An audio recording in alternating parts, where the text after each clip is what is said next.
bonjour à vous pour cette belle Domini de ce 13e dimanche du temps ordinaire. Nous méditons aujourd'hui sur les litanies de Lorette, toujours avec cette invocation Regina Prophetarum, Reine des prophètes. Nous prions d'abord l'Esprit Saint. Au nom du Père et du Fils et du Saint-Esprit. Amen.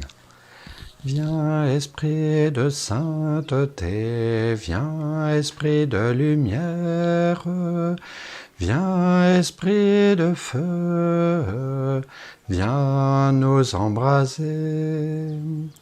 Viens, Esprit du Père, sois la lumière, fais jaillir des cieux ta splendeur de gloire.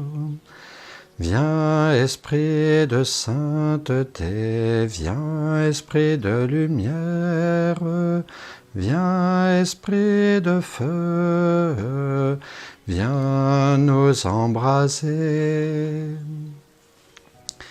Le prophète, c'est celui qui est choisi par Dieu et qui a une double mission, d'annoncer un des signes qui permet de reconnaître le Sauveur et aussi de appeler à transformer les cœurs pour que, connaissant qui est le Sauveur, nous puissions l'accepter. Nous avons bien vu dans la vie de Jésus que certains signes viennent éclairer les pharisiens, les Juifs, mais qu'ils refusent au fond de leur cœur de le recevoir. Le premier exemple, c'est bien Judas qui vit 3 ans avec Jésus, qui voit tous ces miracles, mais qui, attiré par l'argent, en vient à renier le Christ. Ou même Saint-Pierre, finalement, qui lui aussi vit 3 ans, menace de défendre le Seigneur, même par les armes, par le sang, de donner sa vie, et puis au moment où il faut le faire, il ne le fait pas. Il nous faut donc à la fois connaître Dieu pour mieux l'aimer, et il nous faut ensuite avoir le cœur ouvert pour aller jusqu'au bout de notre engagement. La Sainte Vierge Marie est donc la reine des prophètes parce qu'elle a été choisie par le Seigneur au-dessus de toutes les autres femmes de tous les temps. C'est elle qui reçoit cette mission divine, c'est elle qui est aussi préservée du péché et qui du coup est tout à fait apte à recevoir et à nous donner la parole de Dieu, et même plus que sa parole, sa personne elle-même, la personne divine du Fils de Dieu.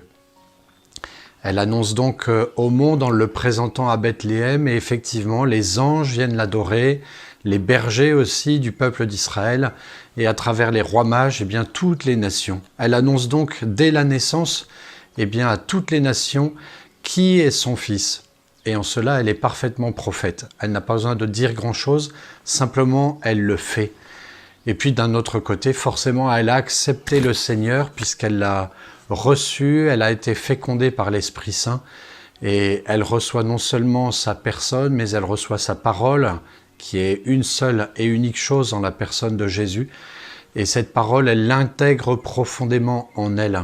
Lorsque Jésus dira « Bienheureuse celle qui écoute la parole de Dieu », à la fois elle a nourri le Fils de Dieu et à la fois elle a été nourrie de sa parole et elle l'a parfaitement mise en pratique. Elle est sans péché et elle atteint le maximum, elle optimise sa vocation. Nous pouvons donc l'invoquer facilement comme reine des prophètes. Je vous salue Marie, pleine de grâce, le Seigneur est avec vous. Vous êtes bénie entre toutes les femmes, et Jésus, le fruit de vos entrailles, est béni. Sainte Marie, Mère de Dieu, priez pour nous pauvres pécheurs, maintenant et à l'heure de notre mort. Amen. Voyez du coup quelle est la qualité que le Seigneur vous a donnée, la qualité principale. Rendez grâce pour cette qualité et faites-la rayonner autour de vous comme un bon prophète de Jésus.